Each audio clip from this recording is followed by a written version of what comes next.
Loys de Bruges, Lord of Gruuthuse, Prince of Steenhuijs, Bruges, the 24th of November 1492, also called Loys. Loys de of Gruuthuse, Lodewijk van Gruuthuuse, was a Flemish courtier, bibliophile, soldier and nobleman. He was awarded the title of Earl of Winchester by King Edward IV of England in 1472, and was Stadtholder of Holland and Zeeland 1462–77.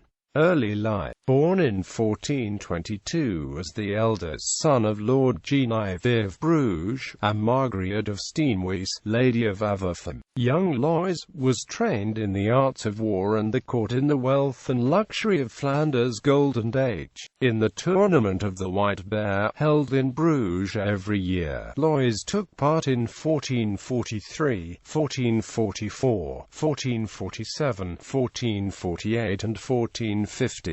He often won one of the prizes. This caught the eye of the Duke of Burgundy and Count of Flanders, Philip the Good, who made Loys his squire and official wine server, an honorary title bestowed on only a few selected men. As a courtier, Loys followed the Duke around his expanding duchy, meeting with the highest nobles and princes in Europe. He learned the art of diplomacy and secured his place within the Burgundian court. On the 19th of April 1450, Loys of Gruuthuse again took part in the Tournament of the White Bear, and again he won one of the prizes. War. This was his last tournament in Bruges, but a real war now came. The crisis with the town of Ghent about a salt tax reached its zenith, and Ghent declared open war on Philip the Good. During this salt war, Loys was appointed governor of Bruges, and he proved to be a brave and loyal ally to the Duke. During the winter of 1452 to 1453, the salt war laid Flanders countryside to waste. So when spring came, the Duke gathered his army and moved on Ghent with Loys of Gruuthuse as one of its commanders. Loys was knighted on the 23rd of July 1453 on the battlefield of Gavere, and he was given command of the rearguard. The battle was a disaster for Ghent. Its army was destroyed and blood colored the river Scheldt red. Loys feared the devastation of Ghent and asked the Duke to spare the city of plunder. The Duke's merciful answer was, "If I would destroy this city, who is going to build me one like it?" Counselor. After the war, Loys became a trusted counselor and was sufficiently trusted to arrange the wedding between Charles de Charolais, the Duke's son, and Margaret of York, sister to the King of England.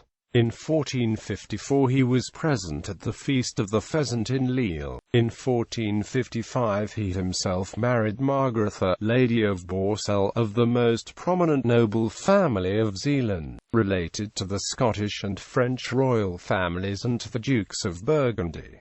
They had several children. The first son, Jean V, was born in 1458.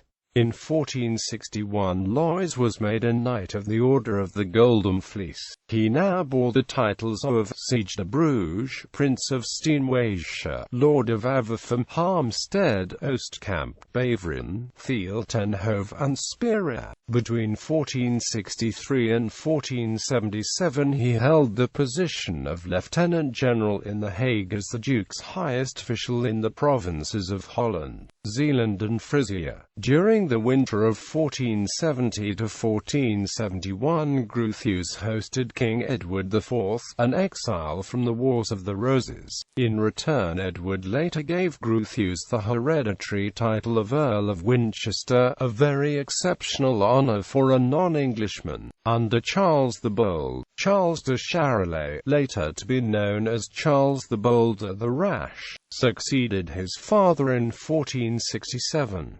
Gruuthuse became his trusted counsellor as well. After the Duke's untimely death on the battlefield at the gates of Nancy, he also took care of Charles's daughter Mary of Burgundy, also known as Maria the Rich. Grateful for his support in the difficult times after her father's death, she appointed him chamberlain to her young son Philip. Maria died at the age of 25 in 1482 after a tragic fall from her horse, and her husband, the ambitious Maximilian I of Habsburg, soon clashed with the nobility and cities in Flanders as he tried to increase his power at their cost. Gruuthuse more than once came into a serious conflict with the father of his protégé, the boy that was to become Duke Philip I of Castile the Handsome, and this has seriously clouded the last years of his life. Loys of Gruuthuse died on the 24th of November 1492 in his palace at Bruges.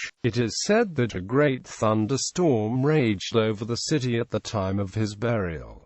Patronage of the arts. Loys appears to have been the second largest purchaser in the period, after Philip the Good, of illuminated manuscripts from the best Flemish workshops, then at the peak of success. He appears to have had a book collection totaling 190 volumes, mostly secular in content, of which over half were contemporary illuminated copies. This made his collection over twice the size of the contemporary English royal collection. He seems to have incorporated portraits of himself in miniatures in several books, as an extra figure, wearing the collar of the fleece, appears in his copies but not in similar compositions in other copies of the same works. Many of his volumes passed to King Louis XII of France and are now in the Bibliothèque Nationale de France, including his 4-volume Froissart, which contains 112 miniatures painted by the best bourgeois artists of the day, among them Loys et Laete, to whom the miniatures in the first 2 volumes are attributed. The other 2 volumes were done by the anonymous illuminators known as the Master of Anthony of Burgundy, the Master of Margaret of York,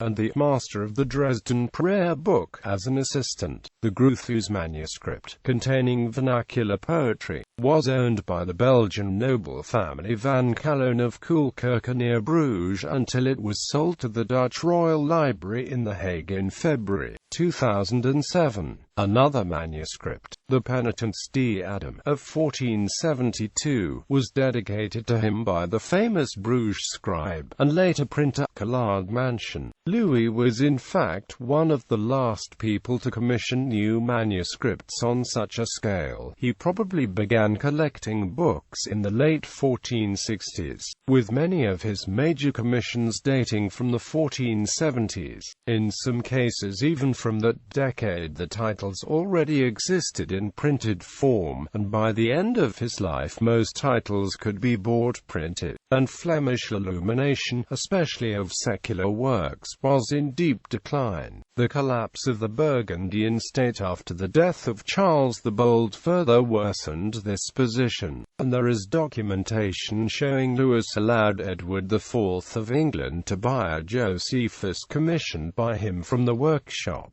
and encouraged him to make other purchases of Flemish manuscripts, probably in an attempt to maintain an industry in crisis.